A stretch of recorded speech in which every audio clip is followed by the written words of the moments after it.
మేషరాశి. ఈ రాశి వారికి గురువు మరలా మిథున రాశిలోకి ప్రవేశించడం చేత ఒక మధ్యస్థమైనటువంటి కాలంగా మనం ఈ వారం రోజులు పరిగణించుకోవచ్చు. కార్యములు ఏది చేపట్టినా కాస్త మందకొడిగా సాగుతూ ముందుకు పనులు సాగుతూ ఉంటాయి. ఇతరుల యొక్క ఒత్తిడి వల్ల కాస్త పనులు ముందుకు సాగే అవకాశాలు మెండుగా ఉంటాయి.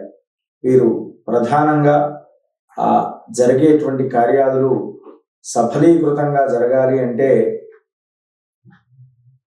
ప్రధానంగా చేయాల్సినటువంటి పనులు గణపతి స్తోత్రాన్ని ప్రతినిత్యము పఠించడము, శనైశ్చర కవచ పారాయణాన్ని ప్రతినిత్యం పఠించడం దానివల్ల ఎంతో శ్రేయస్కరంగా ఉంటుంది.